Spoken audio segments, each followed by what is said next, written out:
my husband went to lean on me as we were looking at each other and talking, and next thing you knew, and that crushed me. It was a lot.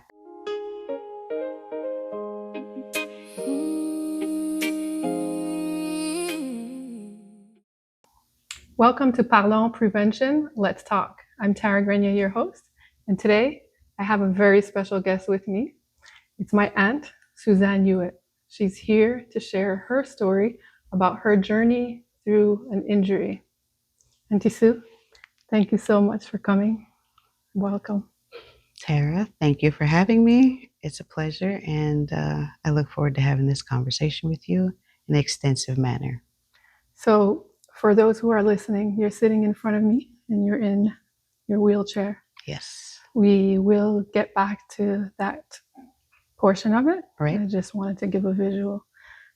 Before we get into that conversation, I want to know a little bit more about you. I know about you, but I want you to tell everyone else a little bit about you before the incident happened. Right.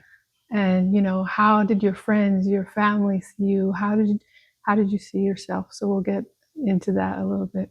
Okay. Well, I'm the youngest of 6, an aunt of 15, a great aunt of 8. It's been a full life, I must admit. I had a child when I was younger in my 20s who passed away, and that helped me find myself again, in a manner of speaking. I had a lot of support then. Friends, family were always around me. It took a long time to get over that, but through the years, I had one very important person in my life who was a friend for a long time, who became my husband. And he's still my biggest supporter.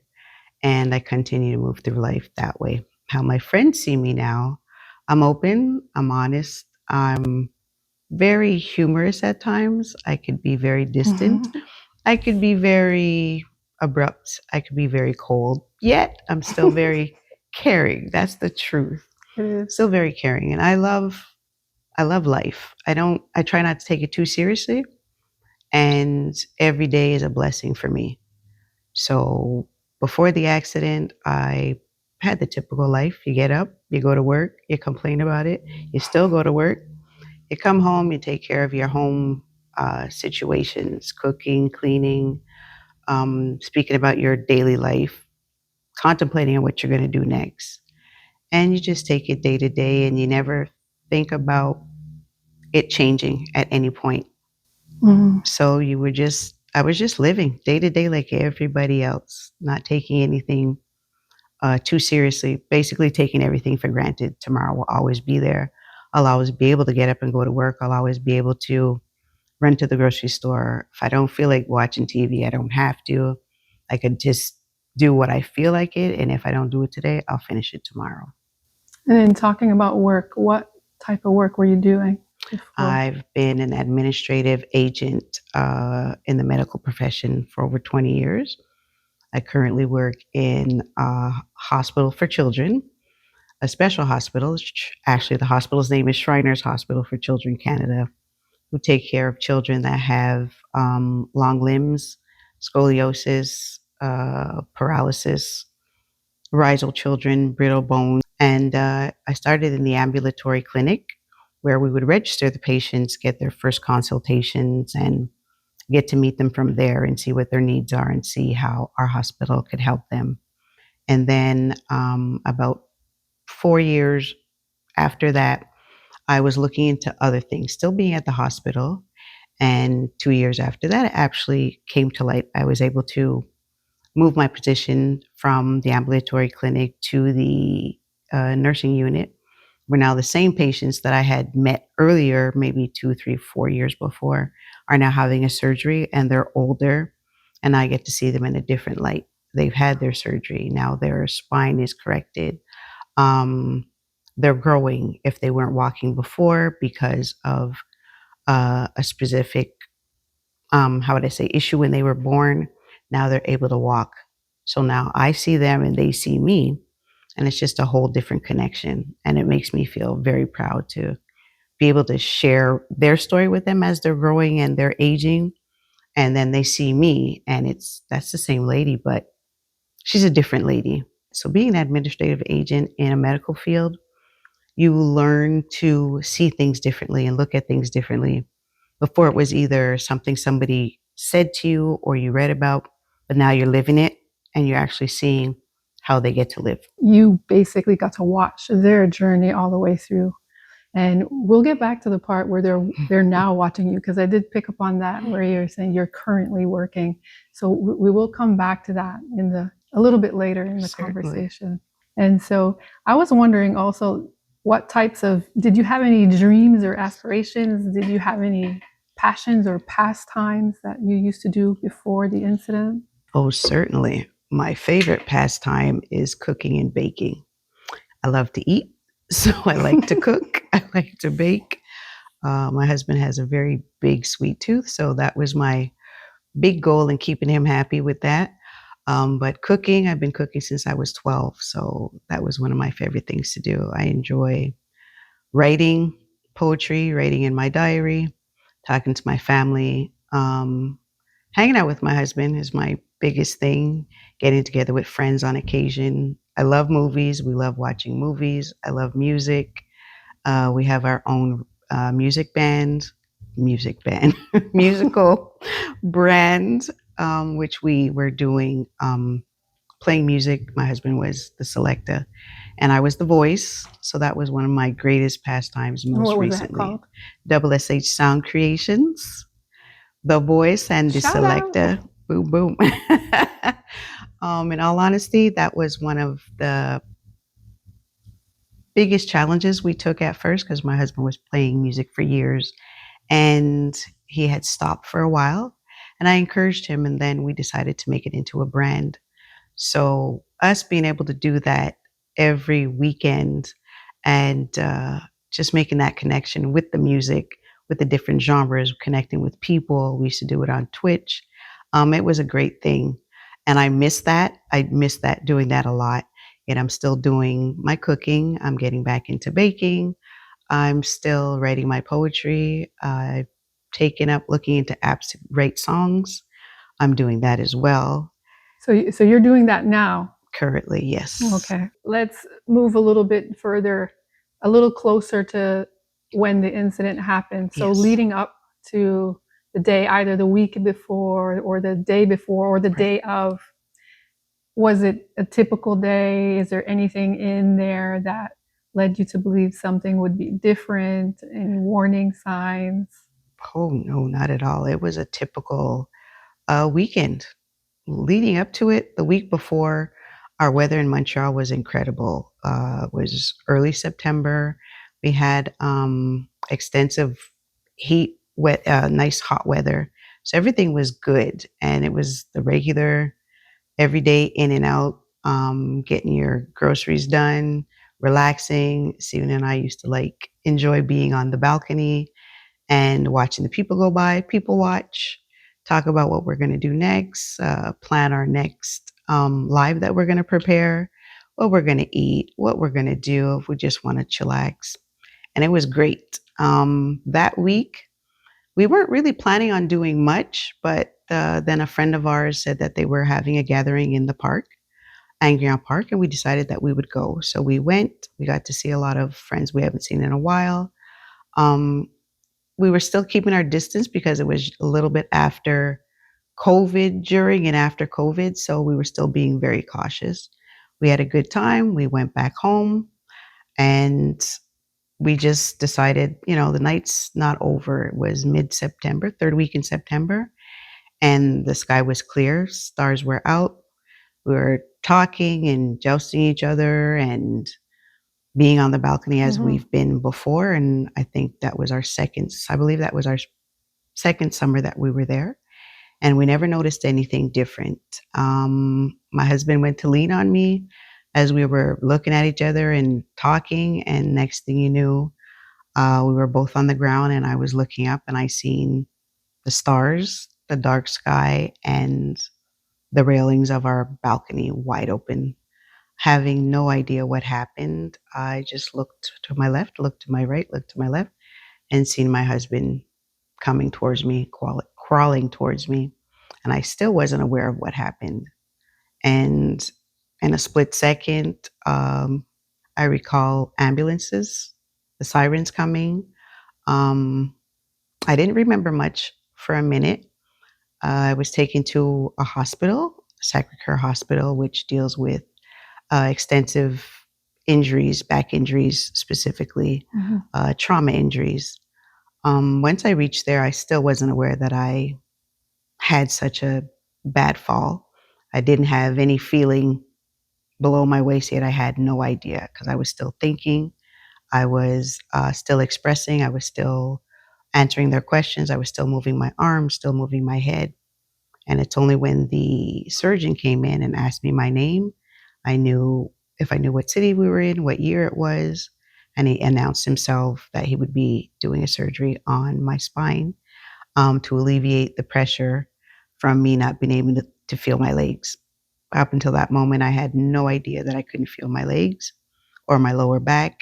I was more concerned on finding out where my husband was, getting to my family, letting my family know that I'm all right. These are things that I was thinking, um, unbeknownst to me, that I'm not going to have any feeling for a while, is what I was thinking in my mind. And one thing that stands out is there was a young lady right beside me on the bed next to mine, and she had just been in a car accident. She said it was her second or third, and she was just screaming in excruciating pain. And she asked me if she was disturbing me. And I said, no, not at all. You're feeling pain, let it out. And I asked her if we could pray together. And she said, please. And we said a short prayer. She didn't have any family at the time who to contact. Her legs were in a lot of pain. She asked me what happened to me, and I was trying to explain it to her, but I really wasn't sure. I was more concerned about this young woman. And next thing I knew, she was saying goodbye. I don't remember her name. I wish I did. And she was gone into another room, and I was just there by myself with my thoughts, still processing what happened, yet really not being sure how this happened. So I was still rummaging through my brain how we got to this point. I have never heard of the hospital that I was in, but I do remember the distance of them driving and to the technicians arguing about which route they were going to take with all the potholes that were in the road. That stuck out in my mind a lot because the driver was trying to go one direction and his partner was telling him to go another one, which was quicker. I still had no idea how far we were driving.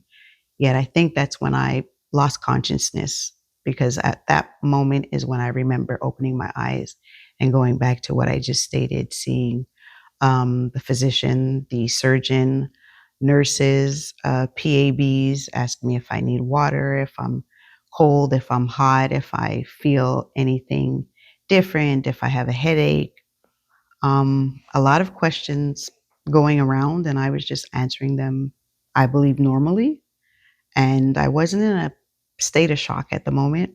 So they were very concerned with that. By this time, I had received my cell phone, and my sister Cheryl had called me, letting me know that Stephen was okay. She wanted to know what happened to us. And I really couldn't even explain it to her because it still wasn't clear to myself. But within, seems like minutes to me, but I realized it was hours. One of my eldest brothers arrived and his wife, and they were there with me trying to explain to me that everybody else in the family is going to be informed of what's going on, and letting me know that my husband's at the Montreal General Hospital, um, and Cheryl's going to look in on him. So that was kind of shocking to me that we're not at the same hospital. Again, I still wasn't aware that this is a trauma hospital and this is what they specialized in. And I just assumed, since we both took this fall, that he would be there also. But they explained to me that he had different injuries. Of course, my mind went straight to his injuries while I'm supposed to be concentrating on myself as they're telling me and stay calm. But I was very calm. I waited for them to prep me for the OR. They gave me they gave me the anesthesia, and I started to fall asleep, only to be led into the operating room and be told that there's a bigger situation. So the doctor's going to have to put me back on hold for a moment. I was still calm, Still processing everything. I've never had a surgery before. I've never been in the hospital besides giving birth extensively, and I had a panic attack maybe 15, 18 years ago. So I was in the hospital for 3 days. That was actually my first experience of not feeling my legs. They had given me medication that was supposed to calm me. Hmm. And I recall when they were telling me that I was getting ready to go that I couldn't feel my legs. That was the first time not feeling my legs, and it was a very strange experience. And the doctor used the pen, the same scenarios that they were doing, if I fast forward now, to get me to feel a sensation. And for, I believe, 2 days and a half, I didn't feel anything. And at that time, I was more nervous because I knew in my mind that I walked in this place and I was just moving here. Yet I had the grace of my mother and my aunt, may she be resting in peace in paradise, who came in and were praying over me. And my mom came daily. My husband came. They would pray over me. They would rub my legs. My mom would massage my legs. And next thing I know, I was feeling my toes, and they still didn't give me an answer as to why that The happened. thought never came to you that you might not have sensation or be able to move your legs again. I never thought that. I thought it would wear off. That's what I believed, that it would wear off. So in my At mind, I'm what like, point did you finally realize that this might be lasting? after the surgery, and I was waking up, they had given me a breathing tube. I had 4 fractured ribs on my left and 2 on my right side. And once I woke up, I was able to start looking around and seeing who was there and realizing that I really am in the hospital. And when they removed my feeding tube a day later, I was speaking to my husband on the phone after seeing him. And usually when you speak on the phone and you lay on your side, you pull your legs up when you want to get comfortable. That was my first time realizing that I'm not going to be able to move my legs right now. And that crushed me. I was speaking to my husband, and he asked me, "What's wrong?" I said, "I can't move my legs." And he said, "What do you mean?" I said, I want to lay on my side like I usually do when I'm talking to you and pull my legs up. And I can't. And I started to panic. And that's when it kind of started to set in a little bit more that this is my reality. Again, I didn't look at it as longevity. I said, in the moment, maybe it's medication, maybe it's the way that I'm thinking, maybe I need to be more positive. Um, but that didn't stop me. It came, it would come, and it would go. That thought. And I also decided that, okay, I got off the phone with my husband. I said, okay, I'm going to relax. I'm not going to watch any action movies or anything. I'll watch a child's movie. I don't remember the name of it, but it was a fairy. A little girl was a fairy. And what she did was she had to pick all these flowers. And I remember this like it was yesterday. And she climbed up this tree to get an extra flower. It looked like a purple lily. And she reached for it and she fell. And she fell backwards and she broke her leg. And again, I went into a minor shock. I immediately shut it off and I panicked within myself, but I decided that I'm going to pray. I'm going to pray until I fall asleep and let these thoughts go from my mind because this is not going to be my life. It's temporary. And I was in the hospital for 2 weeks saying the same thing. It's temporary. I wasn't able to wash myself. I wasn't able to use the washroom. I had PABs checking, make sure that I'm okay. Because with my ribs and my breathing, I was unable to do these things for myself. Again, things that you take for granted daily. I was able to brush my teeth because I could move my arms, get to clean myself up or sit up. I needed a lot of help for a long time. And every time my family members or my husband came to visit, helping me while he's in a cast, in a boot, on crutches, trying to prop up my pillows, trying to make sure that my breathing is sufficient, making sure that the doctor or the nurse or the PABs are able to help me. My family, my brothers and sisters doing the exact same thing. always making sure that I have everything I need, including yourself. When you seen that they wanted me in the wheelchair, and you asked me if I wanted to go around the hallway with this ginormous, huge wheelchair, and I said, I don't think I could do it. And you said, you can. And we went into the hallway, and I remember wheeling, and I felt like I was using my whole upper body. Come to think of it, you don't have a choice when you're moving these wheels. I went into the hallway, and I was completely leaned to one side because it hurt so much. But you said you kept encouraging me, telling I could do it. And I became tired, and we went back into the room, and you just kept encouraging me and telling me how proud of me you were that I tried it. And from then I just kept pushing. Very difficult if you've never sat in a wheelchair, even for fun. People do it when they go to the hospitals. There's a wheelchair there, and they just sit in it and move the wheels. I never had the thought to do that.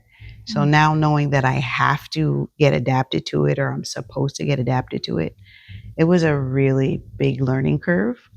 But every day I pushed myself a little bit harder, pushed through the pain as much as I could. And when I could, I did. And when I couldn't, I didn't. I just prayed on it. And it's almost 4 years now that I've been in the chair. I remember seeing you in rehab and seeing your determination. Anytime I would go, you were very determined, and you worked so hard, and you were encouraged that you were going to walk again, you were going to move again, and Yes. and you worked hard. And I remember, like you said, you kept leaning over because you had to learn how to use your core muscles Correct. again. You had to learn how to transfer from one chair to another. You were using the hand bike. Correct. And working super hard at that. Yes. And honestly, anytime that I went, I don't ever remember seeing you down. You were always positive. Now, I also heard you talking about prayer. Yes. So is that one of the things that kept you with a positive attitude? What is it like? How honestly, never seen it before, like the type of positivity that you exuded. Oh, thank you. It's deeply rooted in me because of my mom, your grandmother. Prayer has gotten me through a lot, big and small, from past to present. And I believe that night of our accident, God caught us himself, because it could have been a lot worse. We could have buried one of us could have buried the other. Our family could have buried us, but we're both still here. So prayer has brought me through a lot, and that's what gets me through. I pray in the morning, I pray in the afternoon, I pray at night. I pray for everybody that supports me, everybody that I love, and everybody that loves me. I speak to God a lot. Again, big and small. I speak to him about, if this is going to be my life, help me adapt to it more. If you need me to work harder to show me that I will be able to walk, I will do that. There's days that I feel like not giving up, but I don't feel like I'm pushing hard enough. And so I kind of fall into that. I get into down in the dumps, but it doesn't last long. As you mentioned, rehab. In rehab, a lot of the PABs and the nurses would say that to me. They're like, how do you do this? It's a snowstorm outside. I was in rehab for 4 months. I'm like, I know it's freezing out there, and people still have COVID. And how are you smiling? I said, because I don't have COVID. I had it once before. I'm trying to get stronger. My family's taken care of. My husband's getting better, and he's trying to get stronger. I don't have anything to be down about.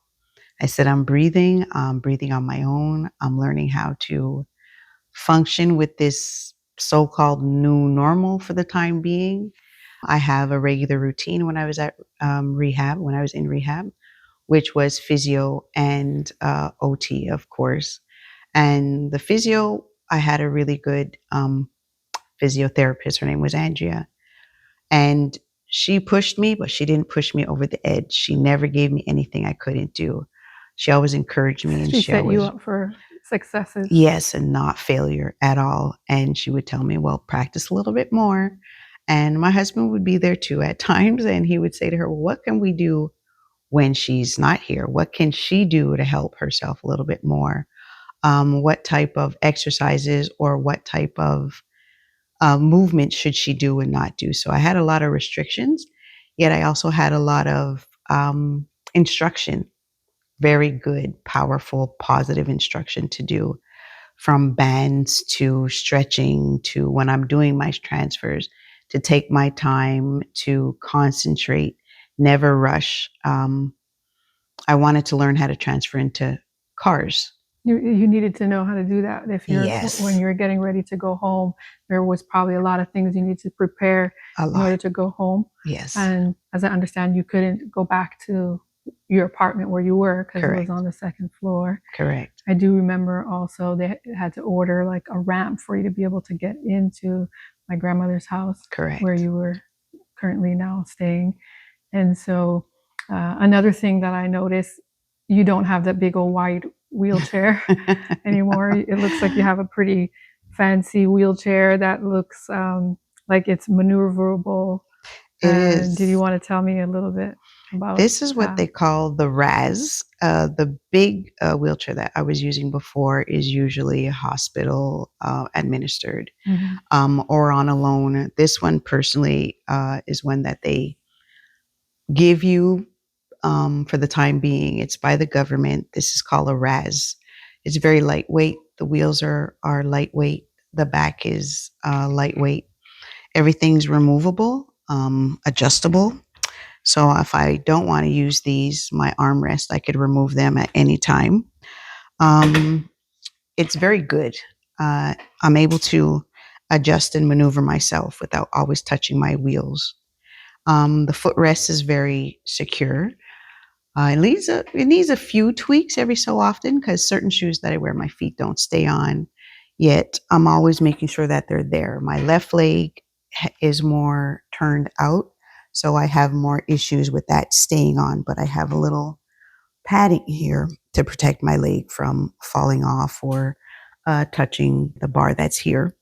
So it keeps my legs together. The one that's down, sort of supporting your knee, Correct. supporting your thigh My and your calf knee, your here, yeah. calf. Okay. Yeah, from rubbing onto the metal, and this one just stays on its own. So this model is the RAS.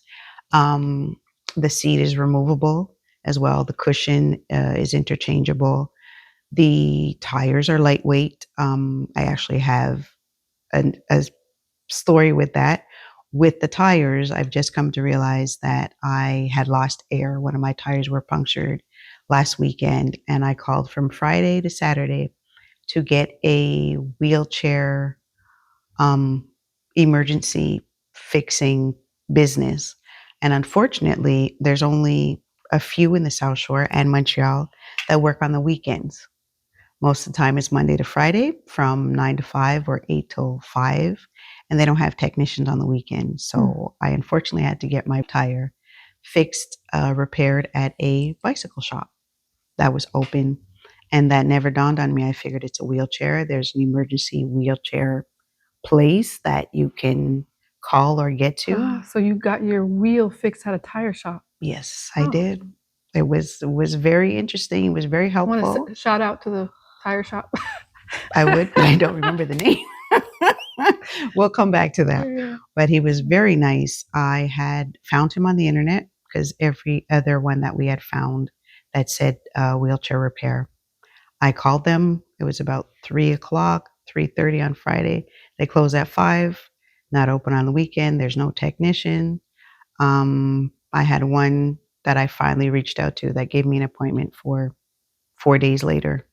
I said, but it's my manual wheelchair. I use it for everyday life. She had no other recourse for me. These are some of the challenges that people don't realize now that you'll face, like living in a wheelchair. You know, Yes. just coming here or even arranging for a place, I had to make sure that it's wheelchair accessible, that you'll Thank be you. able to, get here. How is the ramp? How is there an elevator, right? Right. And I remember, I work a lot with trauma patients, trauma survivors, and Right. so that's one of the things is accessibility. Can you tell me a little bit how it's been navigating the city, your accessibility? So kind of talking about your life now and how it is adjusting and being able to go do something? Can you just pick up and go eat at whatever restaurant you want, or if you want to go travel? Like, what is life like now? Wow, that's a great question, honestly. Maneuvering around this city, our city is beautiful.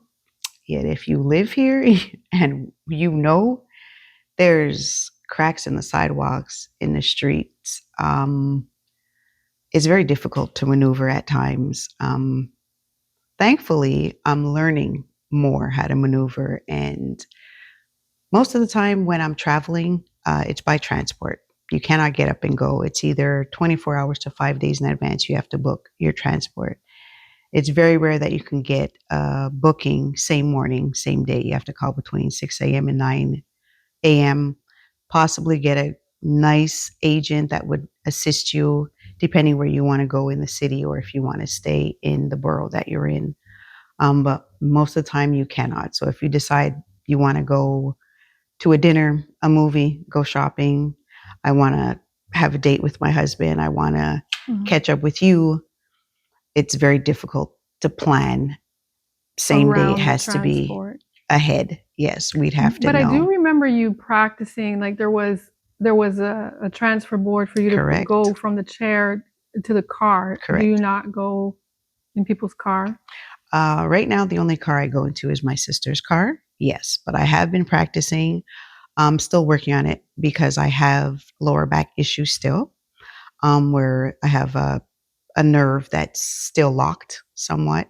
So I have a lot of issues with that. So I haven't gone into any other cars with my board, but I'm pretty sure that if I stay with it and this nerve is loosened, I'll be able to do it because I transfer at least 3-4 times a day from my chair into the bed, from my bed back into my chair. So that's another thing that I'm looking into. I'm also considering getting my license.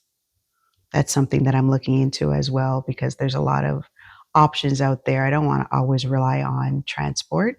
And I think that would be something fun for me to do. I haven't done it yet. So there's a lot of ways for them to adjust the car. Yes, exactly. Yeah. And I follow a lot of people on TikTok, on YouTube, and see how they're maneuvering. And Stephen, my family, yourself have given me a lot of information, spinal cord reconstruction, spinal cord, what do they call it? Infusions, so that I can have something implanted in my spine to get the nerves moving again.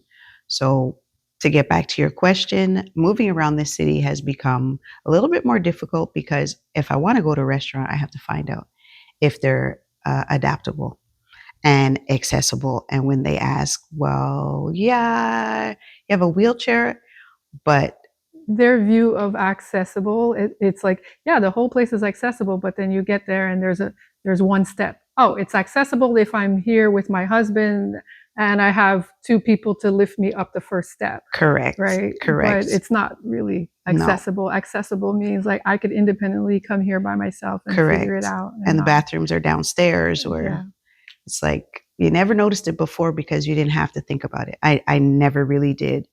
And now it's like, oh, okay, to get my nails done, I wanted to get a manicure. Most of the places are, there's a step or 2, or they're down below. So I had to think about looking into that, whether it's Montreal or South Shore. And it's just little things that you think about. Even my workplace actually had to be reconstructed in a manner of speaking. Can we talk about that? Like, yes. Because like, hold on a minute, because for 3 years, yes, you have not been working, and now all of a sudden, you decided to go back to work. Yes, ma'am. Right, and that it's surprising to a lot of people, right? Yes, because a lot of people would not have. What led you to deciding to go back to work? Well, one, I love my job. I do. I have fantastic colleagues, and I was kind of tired of sitting at home. That's how I felt. I was just sitting around, even though I was doing things to motivate myself and get myself back in a mindset. It wasn't enough. And I said, well, I had a full-time job. My full-time job is still there. I was on disability, and I went to short-term disability, went to long-term disability. I said, no, I need more. And I started to look into it, and I decided, yeah, I'm going to do it. But I spoke about it. I spoke about it to my husband. I spoke about it to the family. And everybody was kind of saying the same thing. Are you sure you want to do that? That's going to be tough, and it's going to be difficult. You might be. No one discouraged me, but they wanted to make sure that I thought about it realistically. And in my mind, I was like, "Yep, I'm going back to work." You have that drive and that ambition, that desire to put more meaning into your life. I get it. Thank you. But at the same time, I was just thinking, I'm going to get up and I'm going to go to work. I wasn't thinking about all the steps and preparations that it takes for me in my daily life, my daily routine. I just thought, yep, I'm going to work. I got to get there for this time and I'll be there. I didn't take into factor my preparation, my, how would I say, my daily routine, my transport coming and going and waiting and doing the hours and getting back home. And it was a lot. And if your body decides to cooperate with you. Correct. And the temperature, the weather is a big factor for me. Any humidity affects me in the most negative way. My legs swell, my feet swell. I have constant burning and pins and needles that don't go away with my medication, which is difficult. Yet I push through it every single day. And as you asked me about earlier, I pray on it for it to be better so that I could do things and not stay in bed all day. There are days that I have really no choice. I'm just hurting everywhere. And it's not easy to lift my legs, to remove my legs off my bed, to get into my chair. It's just painful. And I don't want to have consecutive days of that. So pushing. So with getting back to work, that was one of my main focuses. I said, I'll have a bigger purpose every day to try it out. And I was blessed enough to be able to do it. I started the end of March 24th, I believe. And I've finally reached 5 days of 4 hours. It's a lot. It takes a toll on my body. I'm very tired, to be very honest with you. Yet it's fulfilling at the same time because I know that I could do it. I've pushed through the rain. I've pushed through the sun. I've pushed through the chilly weather. And at the end of the day, I'm proud of myself, even though my brain is fried. I get my rest. I make my phone calls. I let everybody know how I'm doing when I can. I take a little nap, and then I prep myself to do it all over again the next day. So if ideally from this last, you said 4 or 5 weeks, ideally where you stand today, how often would be okay with like sort of your body going to work? 4 or 5 hours max, because if I'm out enjoying myself, depending on what I'm doing and what kind of movements I'm doing, I could be in my chair longer or a shorter period of time. Does it vary also based on the pain? Like definitely. Maybe 3 days or yes, anywhere every day's between different. 3 to 5 days, maximum 4 hours. Yes, I'm sure that'll definitely. get worked out. I have confidence. Yes, I have confidence. It's in discussions because I want to see how far I could go without pushing myself and putting myself in a position where I could re-injure myself. And then I'm back basically at square one, where now I'm looking for physio again and looking at new ways to readjust my body. I've come a very long way, and I plan on going further. One of the things that I'm wondering, I know you mentioned your husband, Yes. who's very supportive and who is actually here. Yes. And it's been 3 years since your incident. Yes. I know that a lot of people's relationship ends up struggling after a major incident. Yes. Could you tell me about your wonderful husband and how he's been here for you? My wonderful husband is also my protector. He's always been there for me. He's always had my back. We were friends from high school, and it's just flourished into love in the relationship that we have. He makes sure everywhere I'm going that he knows where I'm going, how I'm getting there, how my transport drivers are, how I'm feeling before I even get there, how I slept, if I ate, as my bag packed. Our relationship is just that. We look out for each other. He makes sure, especially in my current situation, that I'm well-rounded and I'm taking care of myself as much as I worry about him. He worries about me, I think, a little bit more. We'll be celebrating 20 years together at the end of this month. Congratulations. Thank you. It suffers in not being able to see each other every single day, but we do make it a point to communicate every single day, sometimes 3 times, sometimes 7 times. And it's just reconnecting to make sure that we don't lose that connection, making sure that our lives stay connected, planning things to do together, getting back out there. It's not always easy, yet we make the best of it. And again, prayer, prayer. God is good. I wouldn't have made it this far without prayer. I wouldn't be sitting here speaking to you without prayer. He's here today because he wanted to make sure with all the construction in our city that I was safe and getting here. And I'm happy. I'm proud of that. Very much so. Thank you. If you have a takeaway message for people, what would that message be in terms of prevention, keeping themselves safe, their family safe? That would be always take note of your surroundings, big or small, from a balcony railing and a backyard barbecue. If you lean on it, say most people usually lean on it with their elbows, or if they're backwards, with their lower back, and you even feel the slight of movement, remove yourself and speak to the owner of the house, or if you're the owner of the house, just double check it so you don't have that accident. Children around stairs, children with their head around bars on balconies or decks. Um, I would say just be aware of your surroundings all the time. Be very, very careful with your footing. Anything could happen at any point in time, whether it's wood, whether it's iron, whether it's metal. If you hear a creak or you see it's overextendedly rusted or it's moving, when the wind blows, you hear the sound, take care of it immediately so you protect yourself, you protect your loved ones, you protect your friends. Most importantly, you stay safe. Thank you so much. You're very welcome. One of the key messages that I get ever since this happened to you, I have guests at my house and I see people leaning over a railing and I'm like, please, can you please not lean on the railing? Right. Because I visualize what happened to you and I wouldn't want that to happen to anyone else. As a preventionist and as a home inspector, I used to be a home inspector. Right. So some of the things that come to my mind is like the height of the railing. Is it high enough? Right. What's the material made of? L bracket, like if it's an L bracket, is it made of plastic versus Right. metal?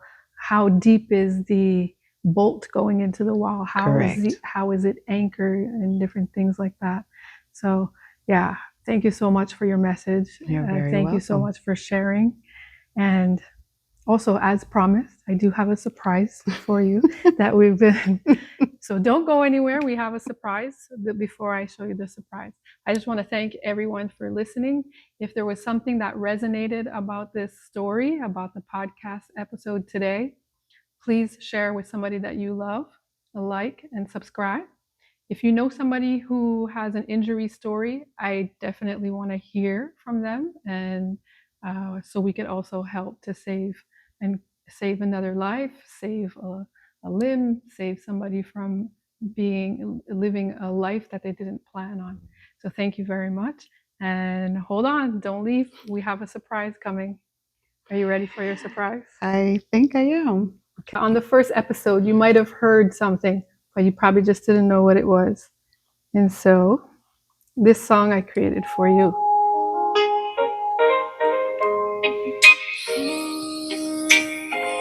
Oh my goodness. Still she shines.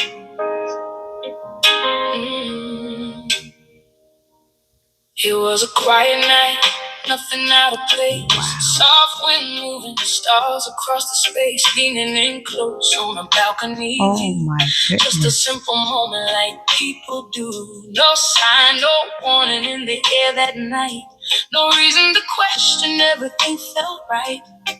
Then in a second that no one could see, life turned a page no one could read. And the ground came fast, the sky let go. Silence louder than we know. But she didn't break, she didn't fall apart. Even in the dark, she carried her heart. Through the pain, through the unknown, she found the strength she'd never been shown. Yeah, the moment changed, but it didn't define. The light inside her still chose to shine. Through every step, through all she's been through, she's living proof of what faith can do. Still she shines. TT. Oh my goodness. Still she shines. So good. Days turn to miles on a healing road, learning new ways just to carry the load. Every small step, every breath she take was a quiet victory no one could fake. People would see it before she spoke. Something in her that the fall never broke. A kind of peace you don't always find. A deeper strength, a different kind. And you start to see when you look that way, what really matters doesn't fade. Cause she didn't break, she didn't fall apart. Even in the dark, she carried her heart. Through the pain, through the unknown, she found the strength she never been shown. Yeah, the moment changed, but it didn't define. The light inside her still chose to shine. Through every step, through all she's been through, she's living proof of what faith can do. Still she shines. Still she shines.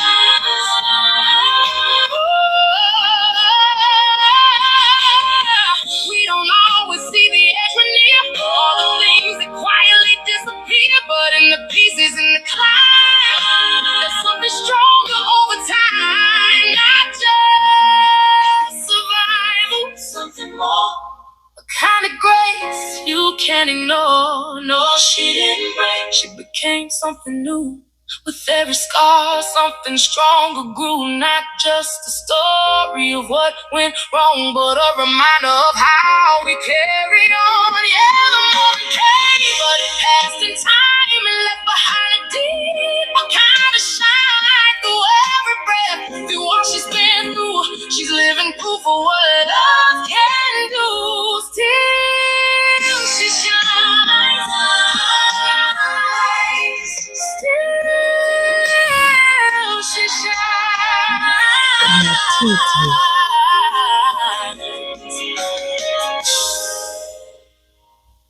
That's amazing.